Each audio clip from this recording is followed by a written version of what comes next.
Hi, I'm Georgette. Welcome back to my kitchen.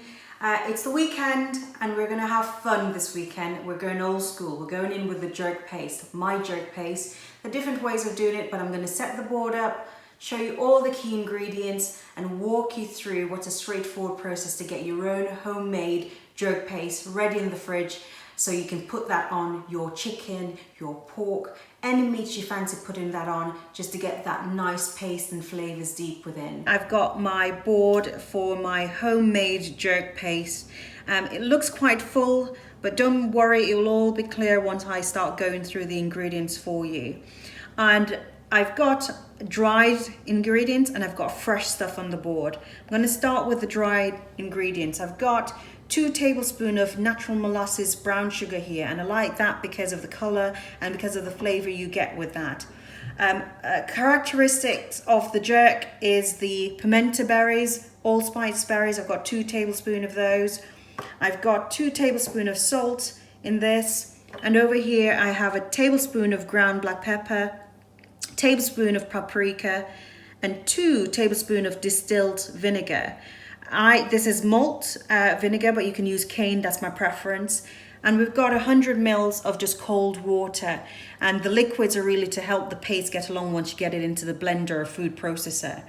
On the board, we've got 6 scallion or spring onion, we've got 2 heads of garlic, we've got a large onion, we've got 30 grams of fresh thyme, and again the smell of that is just so beautiful.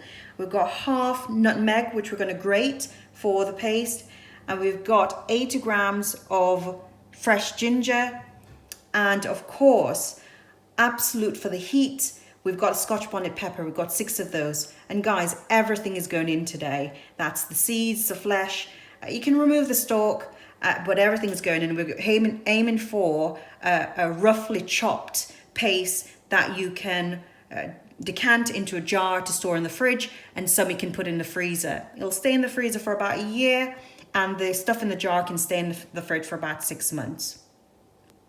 We've done all the prep work before we get it into the blender. I've washed all the fresh things, chopped them roughly and put them all in this bowl together.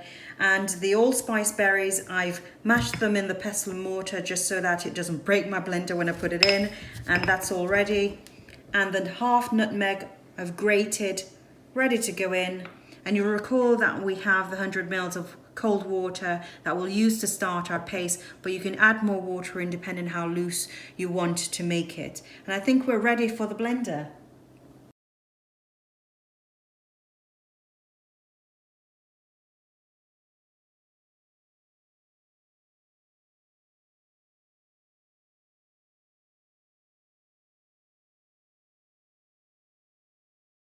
Now ready to decant half of the mixture to keep in the fridge, and the rest can go in a freezable container. We're now pouring our mixture in, and that looks beautiful, smells delicious.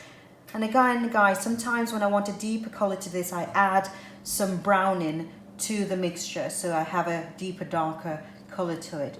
But that is ready to go. We're all done. We've got our paste in the jar and in the tub for the freezer. I want you guys to go out and try it. Let me know what you think. Let me know what else you'd like to see. It's good for your meats, whether that's chicken, pork or fish.